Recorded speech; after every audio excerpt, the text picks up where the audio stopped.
Olá, meus amigos. Hoje eu quero pensar com vocês aqui sobre uma das cartas mais importantes de Paulo, escrita a Timóteo, seu filho na fé.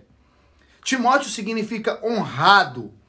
Agora veja bem, a segunda carta de Paulo a Timóteo trata principalmente das responsabilidades e dos deveres que Timóteo precisava seguir. O apóstolo Paulo sente que a sua vida está chegando ao fim. E por isso, com carinho e dedicação, ele dá conselhos a Timóteo, seu amigo e companheiro de trabalho, para que seja forte na fé e continue sendo um fiel soldado de Jesus Cristo. Esse é o conselho de Paulo para Timóteo. Agora, o que nós precisamos ter em vista é que a carta começa com uma saudação a Timóteo e uma oração a seu favor. Paulo dedica a maior parte da carta a conselhos sobre os deveres de Timóteo e como pastor e mestre da igreja. Agora, entenda o seguinte, a segunda carta de Paulo a Timóteo, no capítulo 2, versículo 20, diz o seguinte: Megalede oikia uki estin mono iskeu krisan kai argira alakai xiuma kai astrakinamen ei time ei astima.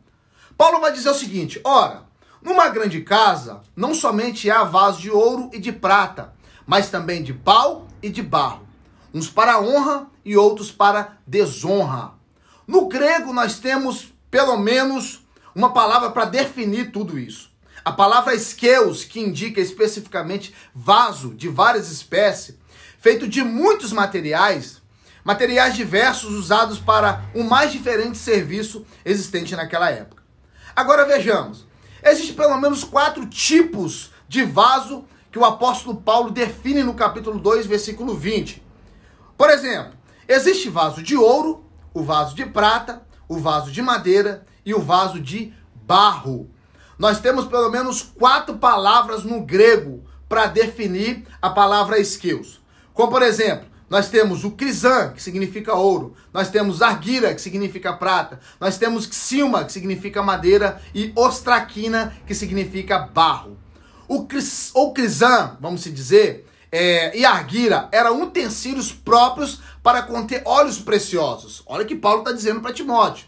O xiuma e o ostrakina eram materiais usados para guardar águas e substâncias líquidas diversas, simplesmente para guardar as coisas mais comuns e mais sinceras que existiam numa casa. Agora vejamos, cada crente individual será submetido ao julgamento para averiguação da qualidade do material que estiver usado ou sendo usado na construção de uma vida cristã. O interessante é que no sentido figurado, na literatura antiga, o termo vaso ou eskeus, em geral, referia-se a pessoas ou corpo como ser humano. Paulo está dizendo, os vasos caros eram referidos ou reservados para ocasiões especiais, como banquetes e etc.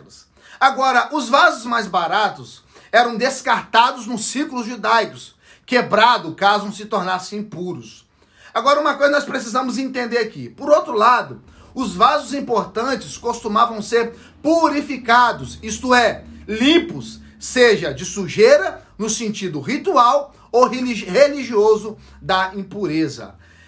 Algumas condições da lei judaica prescrevia que um vaso puro, se tivesse contato com alguma coisa impura, incluindo o vaso impuro, ele deveria ser purificado. Paulo está dizendo, alguns vasos são para honra, Timóteo, e outros vasos são para desonra. Que tipo de vaso você é? Deus abençoe.